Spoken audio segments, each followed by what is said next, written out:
சிவசிவம் நாராயணம். வைகுண்ட நாராயணர் நாட்டு மக்களுக்கு படியளப்பது யார் என்கிற ஒரு கேள்வியை வைத்து அந்த கேள்விக்கு பதிலும் தருகின்றார். முடிவுழ்ந்த அம்மானை ஏட்டில் வைகுண்ட நாராயணர் நாட்டு மக்களை பார்த்து உங்களுக்கு படி அளக்கிறது யார் என்று ஒரு கேள்வியை கேட்கிறார். அதற்கு நாட்டு மக்களும் பதில் சொல்கின்றார்கள்.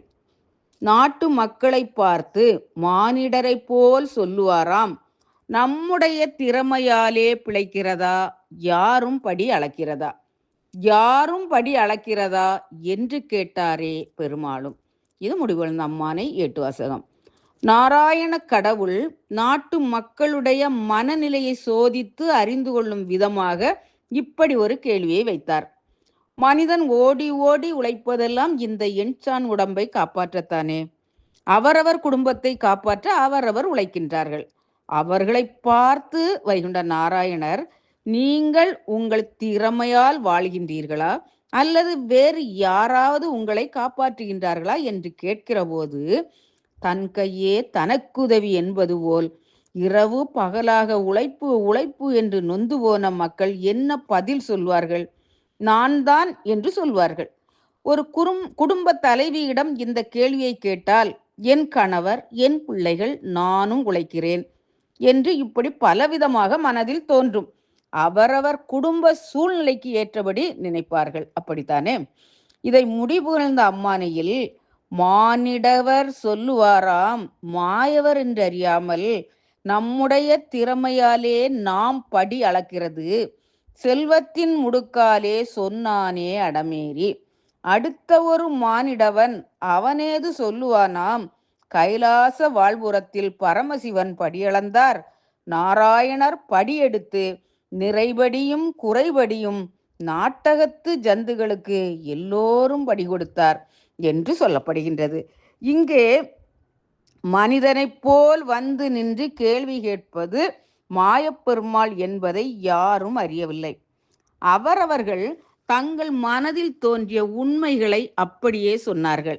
அப்போது அங்கே நின்ற செல்வந்தன் ஒருவன் இந்த கேள்வியினால் மிகவும் கோபப்பட்டு, எங்களுடைய சொந்த திறமையால் நாங்கள் பாடுபட்டு சம்பாதித்து வாழ்ந்து வருகிறோம். எங்களுக்கு யாரும் பிச்சை காசு கொடுக்கவில்லை. யாரை நம்பியும் நாங்கள் வாழவில்லை. என்னிடம் இருக்கின்ற அத்தனை செல்வங்களுக்கும் நானே முதலாளி, நானே பொறுப்பாளி என்கிற விதமாக ஆங்காரம் கொண்டு தான் என்கிற மமதையில் பேசினான்.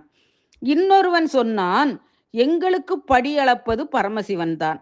பரமசிவன் படியளப்பதை காக்கும் கடவுளாகிய நாராயணர் அவரவர் தேவைக்கு ஏற்றபடி இந்த உலகில் படைக்கப்பட்ட எல்லா உயிர்களுக்கும் உயிர் வாழ உணவளித்து காப்பாற்றி வருகிறார். எங்கள் முன்னோர்கள் கூட அப்படித்தான் சொல்வார்கள் என்று கூறினான்.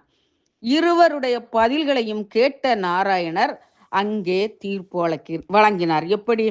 அந்த சொல் பெருமாள் கேட்டு நல்லதென்று சொல்லிக்கொண்டு அவனுடைய வீடதிலே திருவிளக்கு ஏற்றி வைத்தார்.